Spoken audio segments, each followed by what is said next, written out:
Hello and welcome into another episode of Locked On Wolves. It's the post-game pod from a 30-point loss in an elimination game. What just happened? How did the Timberwolves lose an elimination game by 30?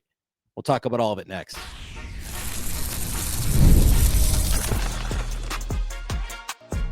You are Locked On Timberwolves, your daily Minnesota Timberwolves podcast. Part of the Locked On Podcast Network, your team every day. Hello and welcome to the Locked On Wolves podcast, part of the Locked On Podcast Network, your team every day. My name is Ben Beecken. I'm the host of Locked On Wolves. Today's episode is brought to you by FanDuel. Right now, new customers can get $200 in bonus bets when your first $5 bet wins. Happy Thursday, everybody. Not exactly happy Thursday around these parts. The Timberwolves lose by 30 in Game 5 to OKC on Wednesday night. The season is over. The conference finals are over. OKC is in the finals, which somehow don't start for another week. And I guess we still got to figure out the Eastern Conference Finals, but the Knicks, of course, down 3-1 to the Pacers in that one. There's so much to get into. But at the same time, it was all the same issues we kind of expected. We'll talk about how the Wolves fell behind by so much early, and then at that point, it was kind of all bets were off. And OKC, it was blood in the water time in Paycom Center there, which is just how the Thunder's played all season long. It's the Thunder, one of those rare teams where they didn't have to change what they're doing in the playoffs. What they did in the regular season, just keep doing it. They're just steamrolling teams playing, and I know they went to 7 games at Denver, but they had blowout wins in that series too. Like when the Thunder get up, they smell blood in the water, and they just put teams away. It's just remarkable. We'll talk about that. I want to talk about, again, mostly what happened in the first quarter to allow the Wolves to cause the Wolves to fall behind by so much. So we'll do that on the show today. Big thank you for making Locked On Wolves your first listen every day. Of course, this show is free and available everywhere. You can watch on YouTube as well, and you can also watch on Locked On Sports Minnesota app on both Roku and Amazon Fire TV. Real quick here, we will do a bit of a post-mortem. I think probably more of a late season playoffs focus for Friday's show, still kind of hashing that out. And then next week, of course, we'll do bigger picture like player reviews and all that good stuff.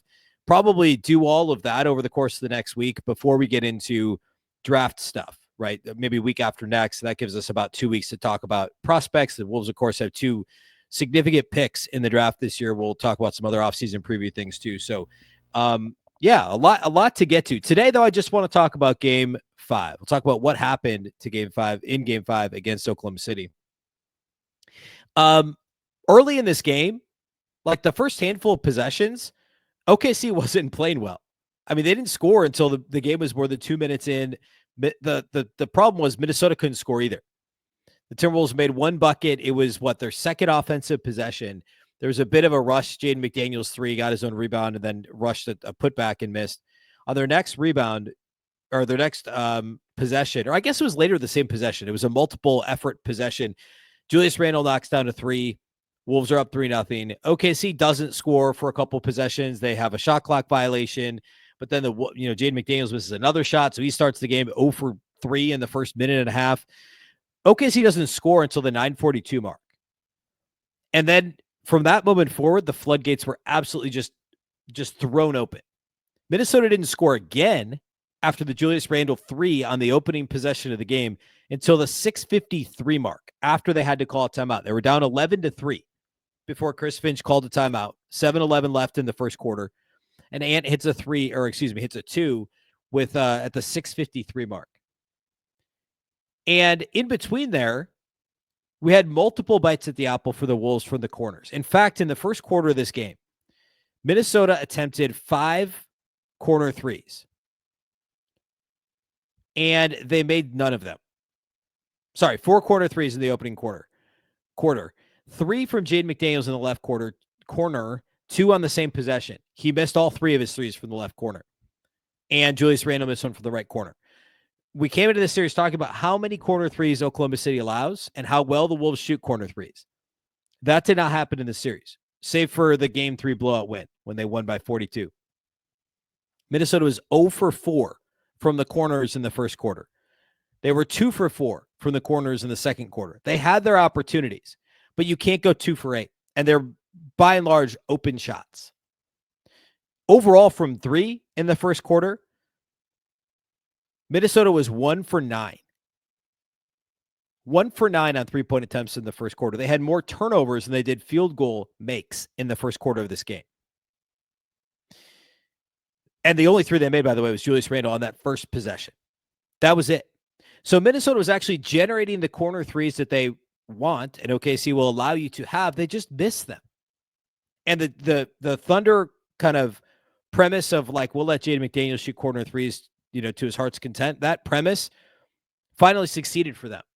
I shouldn't say finally. They won the series in 5, but it succeeded in a massive way in this game.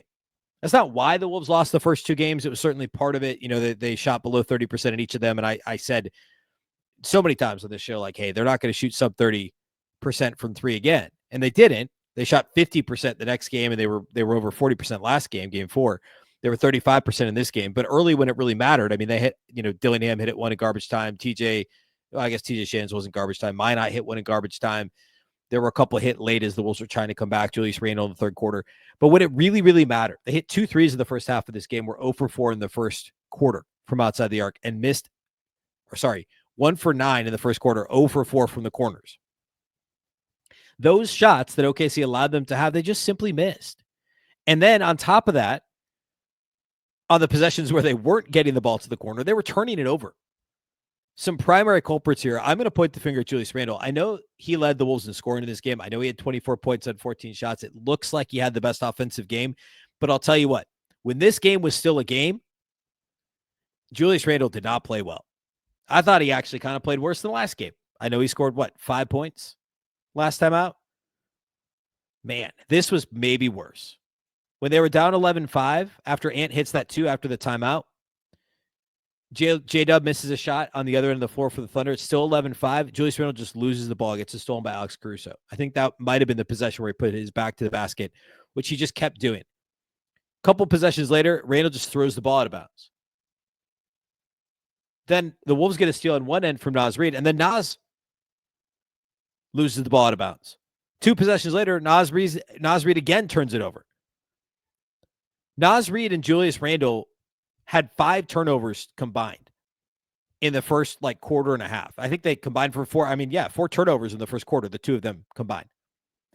The Julius Randle, the thing that gets me the most in this whole series is how many times Julius Randle and Naz Reid turned their back to the basket and tried to back somebody down, and then were shocked when a second defender came and just pickpocketed them. Came from the weak side, snuck up around them, just batted the ball away. That's what the Thunder do.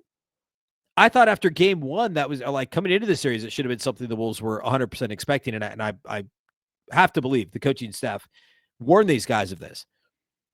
But somehow in game 5, we're having Naz Reid and Julius Randle turn their back to the basket and just get the ball taken from them.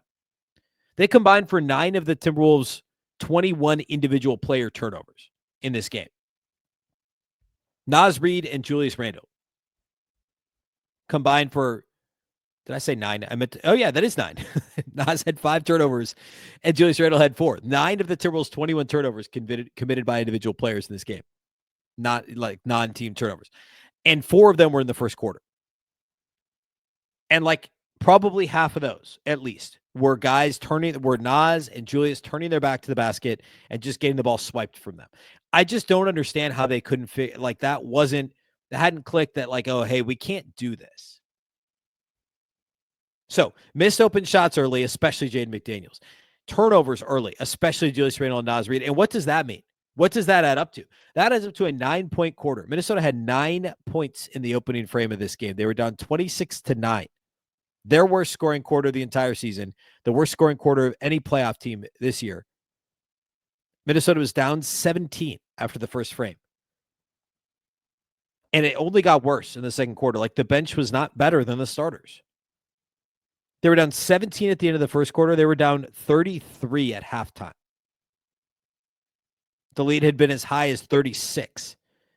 And I don't believe Minnesota ever got it closer than 23. It kind of teetered close to that 20-point mark in the third quarter. And that's where, if you get it under 20, you feel like you can make a run in the fourth. Minnesota won a game. They were down 24 in OKC earlier this year.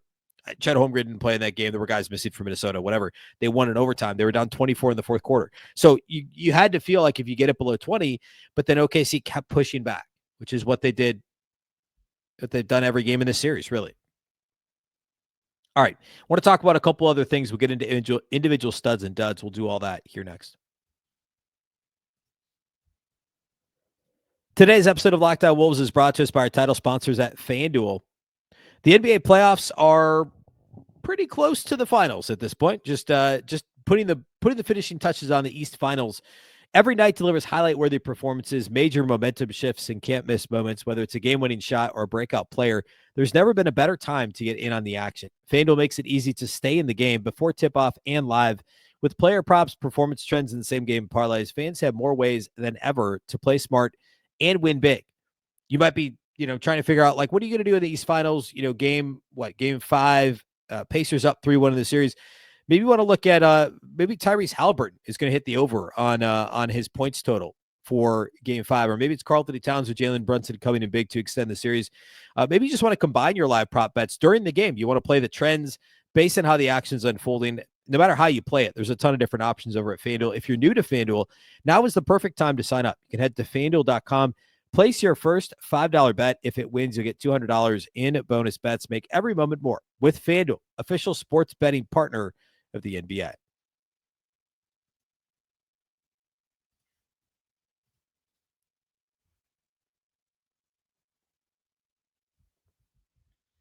All right, so the Timberwolves getting down big early had everything to do with the Thunder's aggressiveness and the Timberwolves missing open shots and then some of these turnovers. Anthony Edwards didn't shoot the ball for the first, actually coming out of the timeout, right? Under the 7-minute mark, first 5 minutes, he didn't shoot. They were down 11-3. He hits a couple of shots in the first quarter and got into it a little bit more. But again, he wasn't the primary culprit when it came to the turnovers. He wasn't the primary culprit when it came to missing open shots. And no, he didn't shoot the ball well in this series. He didn't shoot the ball well from three. I haven't compared the numbers to last year's conference finals against Dallas, but, not too dissimilar. I don't think fatigue was as big of an issue for Anthony Edwards this year as it was last year, as much as OKC is just a historically great defense. And really, I don't want to go too much farther before I kind of reiterate that point. And if you listen every day, you've heard me say this, but if not, we can't do a proper, like, what happened to the Wolves without really acknowledging just how good the Thunder are. And I know I picked the Timberwolves to win the series in 7. Obviously, I was wrong. But OKC, like, that doesn't change. And I said this all previewing the series. The Thunder have a historically great defense, easily one of the best defenses in the history of the NBA. They had the best point differential of any team in the history of the NBA. They tied for the, I think, 3rd or 4th most wins in the regular season of any team in NBA history with 68 regular season wins. They crushed Memphis in the first round of the playoffs. They obviously, Jokic took them to 7 games, but some impressive wins in the Denver series. Like, this team is phenomenal. And that's what Ant and the Timberwolves ran into. And then layer on top of that the home court advantage that the Thunder have, and some of these other performances that they're getting from Jalen Williams. J-Dub with what do you have, 34 in the one close game of the series in Game 4 that OKC won by a bucket. He had 34 points while SJ had 40. SJ had 34 in this game. J-Dub had 19, and Chet, who I think had 23 or 21 last time out, had 22 on 13 shots in this game. I mean, like, I know there aren't really big threes anymore in the NBA, but that's what that is at this point, is SGA, J-Dub, and Chet Holmgren.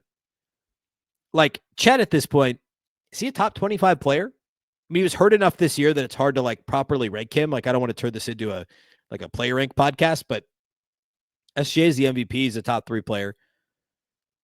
J-Dub is all NBA 3rd team and an all-star. Like, I mean, he's probably, like I said the other day, I didn't think he was top 20. He's right around that. And Chet's not far behind. I mean, that's a really, really good trio. And then on top of that, you have another strong big in Hartenstein, and who I think will have a much bigger impact against whoever comes out of the East than he did against Minnesota. And then the athletes and defenders and shooters they have on the perimeter, Lou Dort and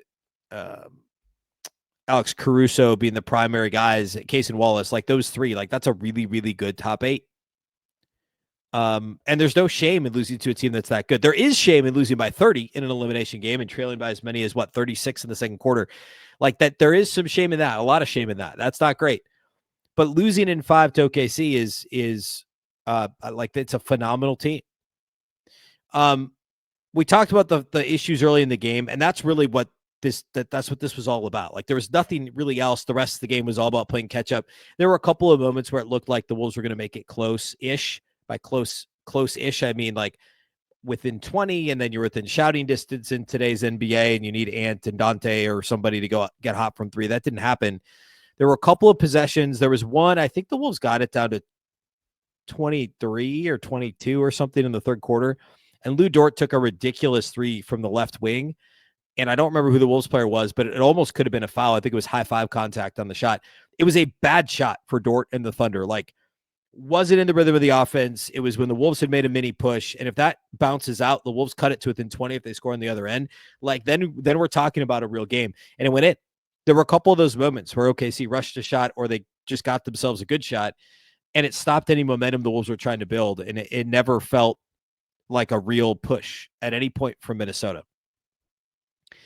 There's a lot of time to do the bigger picture stuff on Minnesota, and we'll start that tomorrow. We'll start that on Friday's show. I think, like, if you look at the recency bias thing, like, don't be a prisoner of the moment.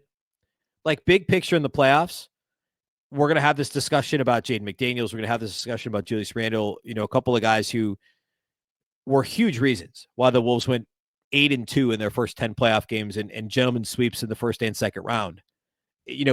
Everyone thought they were going to lose the Lakers. I picked them to lose the Lakers. I picked them to beat the Warriors in 6, and obviously Steph got hurt in game 1. Like, those guys were phenomenal throughout the playoffs and looked like legit, in Julius's case, a number 2 option on a championship contender, and McDaniels a legit number 3 option on a championship contender. And they both were terrible the last couple games. Well, Jaden was not as bad as Julius last game, but this game they were both bad, and Randall's was bad in 3 of the 5 games of the series, like actively bad. Does that change that feeling? Does it change? Are they really a second and third option on a championship caliber team? Or was this just OKC being as good as they are?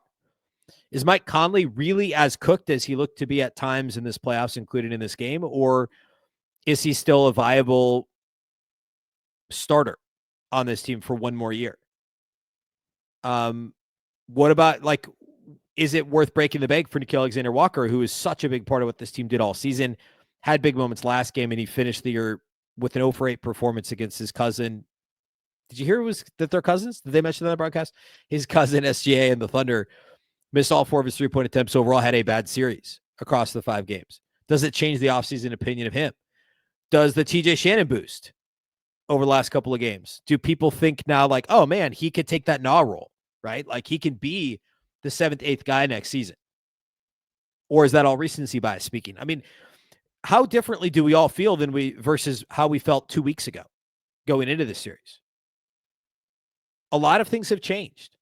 Does it change anyone's opinion? I heard the other day a national podcast, I think it was, it was Bill Simmons saying that Ant is a top 5 player after they were down 3-1 in the series. Like, are people going to say that, or are people now going to ding Ant again? Or on the flip side, I talked about this with Peter Bukowski of Locked On Today for Thursday's show that he does.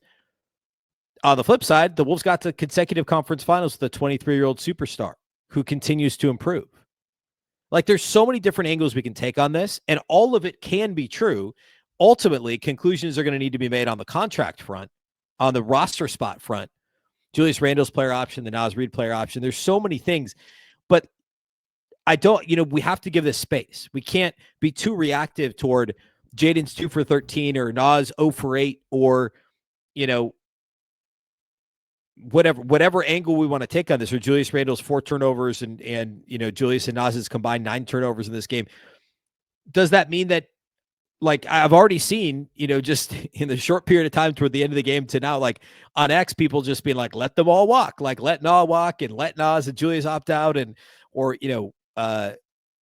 it's 2 very, specific paths of extend Naz and you're playing for the future and you get rid of Randle and you're, or flip it and you keep Randle and you're playing for now. Like, does it have to be that? The answer, as always, is somewhere in the middle.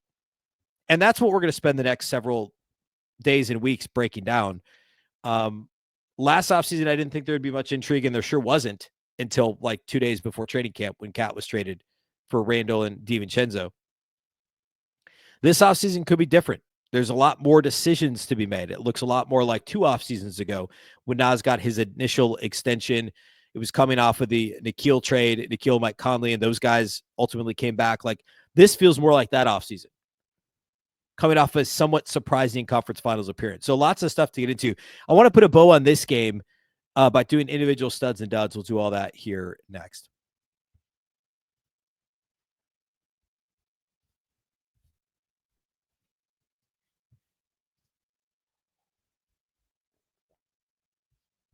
All right, studs and duds from this one. Not really any studs, honestly. Like, nobody played well. Like, shooting-wise, you look at this and be like, Julius Randle, Nas Reid. Those guys, I just got done talking about how much they turned it over. It was not, like, actively bad, but he wasn't good. Gobert barely had an impact. Yeah, I came to this thinking I was going to find a stud or two, but no, there's none.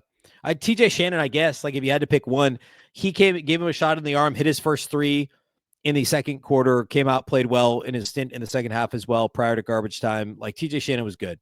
11 points on 3 of 8, 1 of 3 on threes, 4 of 4 free throws, active defensively, got 3 quick fouls early, but at least he was playing aggressively. Like, if I had to pick a stud, he's the only one. That's it. I'm not including Josh Minott, Luka Garza, Jalen Clark, Rob Dillingham, garbage time guys. So I guess that's it. In terms of duds, man, can I pick just 3?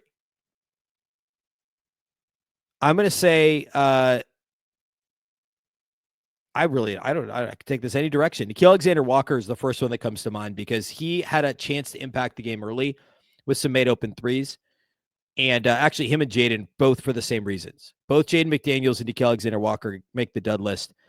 Nickeil was 0 for 8 shooting, 0 for 4 on threes, missed a couple of layups early, had a couple balls go out of bounds off of him that weren't necessarily turnovers, but just like lost the ball out of bounds, or it was being deflected and went off of him, went out off of him. 2 turnovers in 20 minutes, 0 of 8 shooting, 0 of 4 on threes, 3 assists, 2 rebounds for Gilgeous-Alexander Walker. And I thought struggled defensively in this game too. Jaden McDaniels, 2 of 13 shooting, 1 of 5 on threes. Finally made a corner 3, I think, in the third quarter. But he missed, as I mentioned, 3 from the left corner in the first quarter when it could have made a difference. No free throw attempts for Jaden. He'd been aggressive getting downhill, getting into the paint in the series. And he was, like I said, 1 of 5 on threes. He was 1 of 8 on twos in this game. At one point, it just it felt like Ant with threes sometimes where it's like, nothing's working. I'm a jack of 3. Third quarter, that was McDaniels in mid-range twos. Like, it just turned into, I'm not going to get to the rim. I'm not making threes. I'm just going to shoot a 12-footer. And they didn't go in. Turns out OKC's longer and more athletic than every other defense in the league. Jaden wasn't aggressive enough defensively to get into foul trouble. Only 1 foul in 21 minutes. It's a sweet spot for him, right? That was a problem here. 5 rebounds for him, but again, just 1 assist, 1 turnover, 2 of 13 shooting, 1 of 5 on threes, and 1 of 8 on twos. So Jaden and Nickeil both get duds. My third one, I don't know. It's probably Julius Randle. And I know that, like, if you're box score watching, you look at it and you go, 24 points on 14 shots, 4 made threes, nobody else scored. But the first quarter is when it all completely went off the rails. Julius Randle and Julius Randle and Nas Reid both. They each had 2 horrible turnovers in the first quarter. Julius hit that first 3, and then he did nothing positive offensively. The body language was bad. It looked like, January Julius, we'll call him. That's what it looked like. And again, I don't want to overreact. I'm not saying, like, I was asked by Peter Bukowski of Locked On today, like, can he be the second best offensive player on a championship team? I still think the answer is probably yes. I think OKC's a miserable matchup for what Julius Randle likes to try and do. He can't go slow. He can't turn his back to the basket, or the Thunder are all over him. The decision-making has to be on point and quick, and that's not always his strong suit. The size and physicality that they can play with is more than what, like, even the Warriors with Draymond were able to offer. And it's at this point, I don't know, probably 50-50-ish that he's back in Minnesota. That's what it feels like to me. This was just not a good performance for him. I don't care that he went 8 of 14. I don't care that he went 4 of 6 on threes. The issue is the 4 turnovers and when they came, and the lack of an impact that the impact that he did not make on the game when the game was truly in the balance. So that's a dud for me as well for Julius. Okay. There's so much to unpack. I think the most disappointing thing was obviously the lack of compete level overall, which it got off the rails by the missed shots early and the turnovers early, like we identified early in the show today. And then from that point forward, other than a short stretch in the third, it never felt like these dudes were truly believe they had a chance. And that's a huge credit to OKC for stepping on the Wolves' neck when they had them down. And it's obviously concerning from a Wolves standpoint. I'm not going to buy into the Stephen A. Smith-esque ish hype, or not hype isn't the right word. I guess concern about Anthony Edwards. He's 23. We can go back and look at what SGA did when he was 23, and what Ant's doing is better. Like, if that's the comparison, just because it's in front of me, they're obviously not the same players, but or the same type of player. But or even 2 years ago, Minnesota was beating OKC in the play-in, and now look where they are. Look where SGA is. I mean, a month ago, not a month ago. The playoffs started a month ago. 6 weeks ago, we didn't know that the Wolves would even avoid the play-in, much less get to the conference finals again. A lot can change. Ant was awesome this season. He's unequivocally gotten better every year, and we're going to break that down when we do player season reviews next week. But like across the board, he improved in almost every facet this season. He's still 23. He's now made 2 All-NBA second teams. He's now made 3 All-Star teams. He's ascending. This is not a referendum on Anthony Edwards. He's a 23-year-old that's brought his team to consecutive conference finals. And if we want to do that, like play that game, like, I don't know, Luka Doncic brought his team to the conference finals and then to the NBA finals. He still doesn't want a ring. He's already been traded. Like, I'm not comparing those two guys. I'm just saying, like, however we want to do this, let's not hang this all on Anthony Edwards, and let's not forget to acknowledge just the strides and growth he's made. And along with him, so many other guys on this team, like Jaden McDaniels is the first one that comes to mind. Again, we don't overreact to how the season ended, but it's extremely disappointing they didn't show more fight in what was ultimately the final game of the year. As I mentioned earlier, on Friday, we'll do a bit more of what I just did, but with some additional kind of numbers behind it all. We'll talk about a season playoff postmortem, get into some individual player reviews next week and an offseason preview. Then we'll morph into some draft coverage. We're less than a month away from the draft. Lots to get to when it comes to that. Of course, the Wolves do have a first-round pick this year. They have the Pistons selection, and then they have, I believe, the first pick of the second round, too. So a lot to get into there. It's going to be a fun offseason. A lot to talk about for sure. We'll have some good guests on, and we'll dig into quite a few different things here over the next few weeks. Of course, we're still daily throughout the offseason until we get to like August 1st. We're daily throughout June, throughout July. So be sure to be subscribed to Locked On Wolves for all things Timberwolves. Of course, you can listen anywhere. You can watch on YouTube. You can also download the Locked On Sports Minnesota app on Roku and Amazon Fire TV and watch there as well. And then a reminder for your second listen, you can go check out the Locked On NBA Big Board show. NBA draft expert Rafael Barlow is fantastic. He does a great job. He reacts to every workout, interview, and rumor leading up to the draft. Find Locked On NBA Big Board on YouTube or wherever you listen to podcasts. Of course, the Locked On Wolves podcast is part of the Locked On Podcast Network. Remember, the Locked On Network is your local experts on all the biggest stories. Once again, I'm Ben Beecken. This is the Locked On Wolves podcast, and we'll catch you next time.